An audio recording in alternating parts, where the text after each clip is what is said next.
Every mother knows that particular moment. The noise fades, toys are tucked away, and a stillness envelops the space.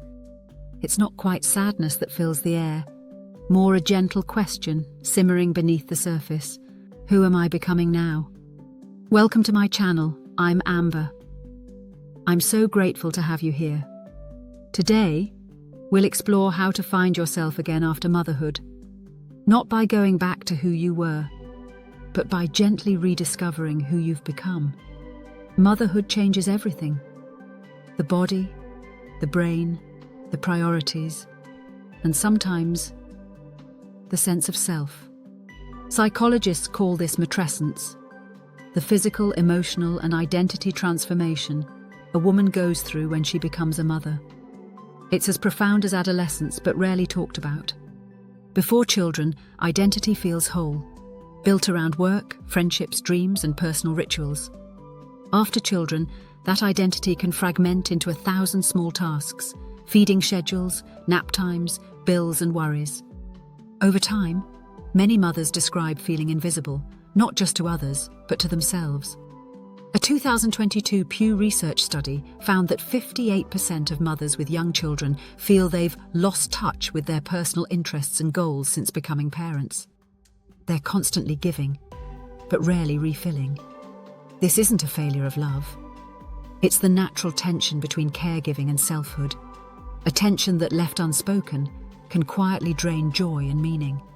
So how can mothers reconnect with who they are, without guilt, and without feeling like they're abandoning their families?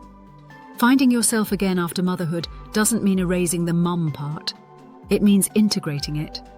Psychologists and family therapists suggest 3 gentle practices to begin this journey: reclaiming space, rediscovering curiosity, and redefining worth. 1. Reclaim space, physically and mentally. Start with something deceptively simple. Create space that belongs only to you. It could be a corner of the living room, a journal on your nightstand, or 10 quiet minutes before anyone wakes up. According to research from Harvard's Center on the Developing Child, small rituals of solitude help regulate the nervous system and rebuild self-awareness, the foundation of identity. When a mother has no mental space to reflect, she stops hearing her own inner voice. So this first step isn't about doing more, it's about allowing pause. A short morning walk, a mindful cup of coffee, a few deep breaths after the kids fall asleep. These are acts of self-preservation, not indulgence. When was the last time you did something quietly, for no reason other than it felt good to you? Before rediscovering who you are, you must make room to listen.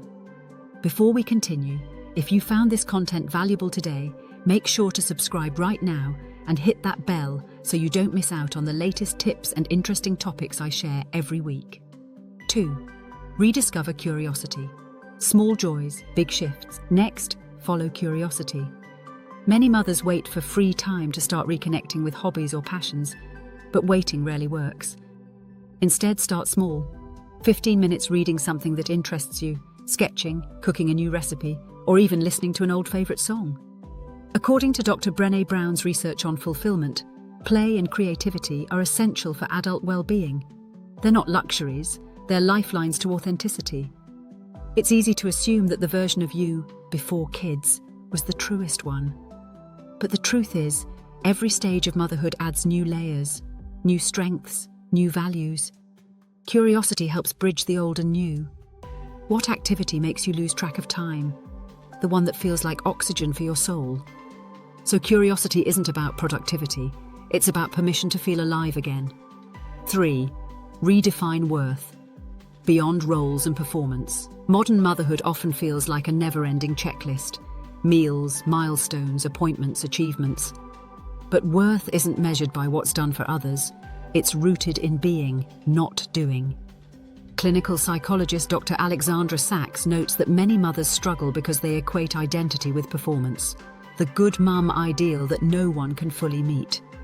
Redefining worth means recognizing that you are not your output. Take time to ask, who are you when no one needs you? What values, not tasks, define you now? By shifting focus from productivity to presence, mothers begin to see themselves again. not just as caretakers, but as whole people in progress. Finally, you don't have to earn your identity back. You simply have to remember it. So why does this gentle approach work? Because it aligns with how identity and the brain actually rebuild after major life transitions.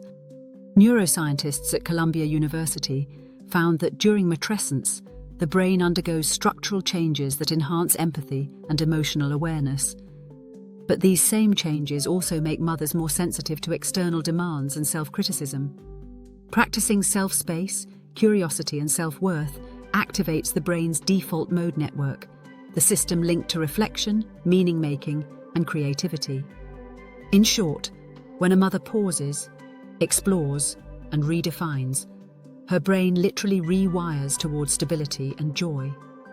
There's also a social dimension. According to the Journal of Family Psychology, mothers who maintain a sense of personal identity show lower stress levels, higher relationship satisfaction, and more secure attachment with their children. Why? Because a centered mother doesn't give from emptiness. She gives from overflow. This isn't selfish, it's strategic. When a mother invests in her well-being, everyone around her benefits. What if finding yourself again isn't a return, but an evolution? Let's take a moment to recap. Losing yourself after motherhood doesn't mean you're broken. It means you've expanded. Your identity is not lost. It's just waiting for attention. To reconnect, reclaim space, moments of quiet where your inner voice can speak. Rediscover curiosity, activities that awaken joy and creativity. Redefine worth, recognizing that you are more than your roles or routines. When practiced consistently, these small acts rebuild a sense of wholeness, gently, sustainably, and without guilt. In the end, you don't need to find your old self. You're meeting your new self, wiser, deeper, and still becoming. I appreciate you joining me today. Wishing you all the best, and I hope my next video proves to be even more helpful and informative.